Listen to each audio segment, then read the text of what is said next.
Viljandi haigla uus hoone asub siinsamas kesklinnas. Siinse piirkonna inimese jaoks tähendab see aga seda, et õige pea saab ta suurele osale oma tervisemuredest lahenduse just siinsamas majas. Täna pidulikult avatud tervikumis on pinda 23 000 ruutmeetrit. Kaasaegsed töötingimused saab kokku ligi 500 inimest.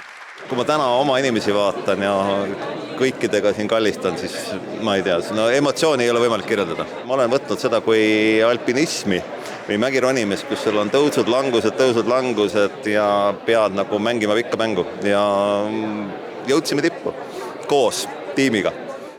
Kui seni olid Viljandi perearstid mööda linna laiali, siis nüüd hakkavad nad patsiente vastu võtma siinsamas nende roheliste uste taga. Patsientide jaoks on ka ju see mingis mõttes kindlasti mugavam. Jaa, kindlasti, sest et ka siin on nüüd haiglas ka ju kõik uuringud, kõik laboratooriumid, kõik siin tehakse, et selles suhtes on kõik kompleksne.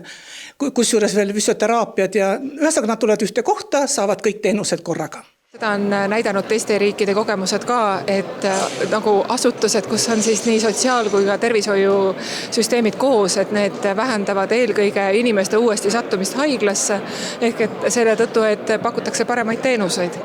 Ja praegu oleme Viljandi haigla erakorralise meditsiini osakonnas ja siit samast uksest tulevad siis need patsiendid, kes soovivad arstiabi ja tulevad veel siia nii-öelda omal jalal. Ja ma saan aru, et seal kuskilt tagantpoolt on siis need, kes tuuakse kiirabiga. Ja, täpselt nii. Siin on siis täna 8 voodikohta sellises ägedas seisundiga või tõsise terviserikkega patsientide jälgimiseks. Ja varasem oli ikkagi ju 40 aastat vana on see vana hoone, on ju? Jah, 86 minu teada avati eelmine haigla peahoone, nii et aastaid on omajagu läinud ja võib öelda küll, et eelmine taristu on jäänud ajale jalgu.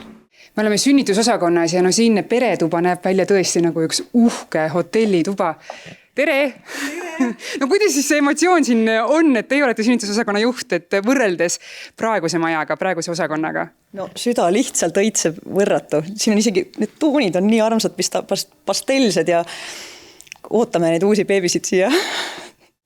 See siin on sünnitustuba ja minu ees on väga moodne sünnitusvann, millest avaneb väga rahustav vaade Viljandi linnale. Lisaks kõikidele uutele ruumidele, moodsatele vahenditele on üks väga oluline muutus. Me oleme väga lähedal operatsioonitubadele, mis tähendab seda, et kui meil on vaja erakorraliselt kiirelt keisrilõikele minna, siis me läheme siit samast ümber nurga ja me oleme juba kohal. Uues haiglahoones hakatakse MRT uuringuid teostama täiesti uue aparaadiga.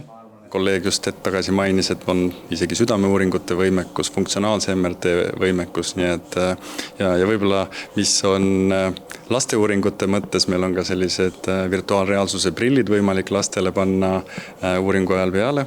Saame näidata multikat või pilte või midagi, mis siis ka lapsi rahustab. Tervikumi hoone ehitustööd Viljandi turu juures asuvas vana õunaaias algasid 2021. aastal. Ehitusfirma Rand ja Tuulberg esindaja Raivo Rantov välja, et neil oli väga hea koostöö tellijaga. Väljakutseid ehituse käigus oli aga omajagu. Kui te vaatate ringi, siis siin on kõik siseuksed on ilma liistudeta. Neid on 1200 või rohkem. Paigaldada 1200 siseust ilma liistudeta, see oli päris tõsine väljakutse, aga me saime sellega hakkama. Viljandi haigla EMO ja sünnitusosakond on patsientide jaoks avatud 9. augustist. Ülejäänud teenused alates 11. augustist ja Viljandi perearstid alustavad teenuse osutamist tervikumis 18. augustil.